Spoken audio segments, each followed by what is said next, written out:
Good day, mate! Ako nga pala si Thunder, international student dito sa Australia. Tara, samahan niyo akong gumawa ng smoothie. Bali guys, sinipag nga ako gumawa ng video dahil may sinend sa akin picture ang aking girlfriend. Pero before that, kung napanood nyo nga yung kalokohan ko sa vlog ko nung nakaraan, ay ito na nga at pinanindigan ko na. Bali ito nga pala yung tinatawag na smoothie dito sa Australia.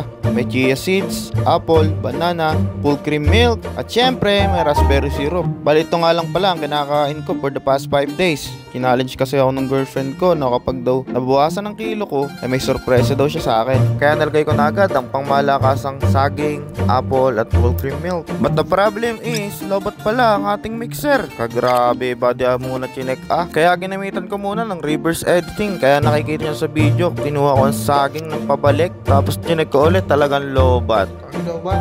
And the good thing na nga lang din is meron tayong spare na mixer. Kaya tuloy ang video natin. Bali guys, hindi nga pa ako nagkakakain at tinitiis ko talaga. Although mahirap, pero syempre, challenge yan sa atin. Tapos may reward pa. At nga pala guys, ang dami na nga rin nagtatanong sa akin kung masarap daw ba ang buhay dito sa Australia. At para alam nyo rin na aking mga taga-subaybay dito sa aking pahina, para sa akin based sa experience ko, oo, masarap pero mahirap din talaga. Kasi international student ako dito. At ako nagpapaaral sa sarili ko. Bali, kung may kukumpara ko sa Pilipinas, para ka nag-aaral sa Lasal at Ateneo sa mahal ng tuition fee dito. Bali, every month nga pala ang bayad ng tuition ko dito. Kaya syempre, tsaga-tsaga lang din. At maswerte nga pala kami guys kasi may dinatnan kaming family dito. Pero yung mga independent na student dito, random ko kayo guys. Kaya laban lang, tiwala lang at wag susuko. Simulan na natin magsakripisyo para sa pangarap. Basta keep going lang. Gagaan din ang buhay natin dito. At sa mga aspiring Filipinos na gusto pumunta dito sa Australia, ituloy nyo lang guys kasi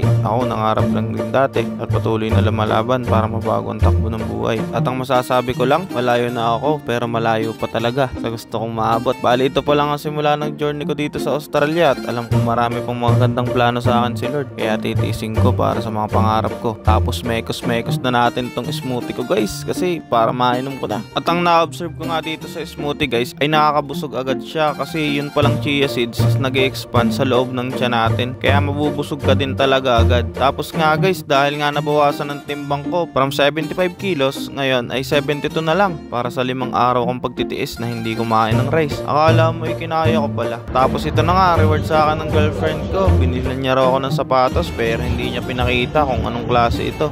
Inama naman na. Kaya tuloy mas lalo akong ginaganahan. Pero ang sabi ko, kahit ano pa man yan, basta galing sa kanya, ay masaya na ako.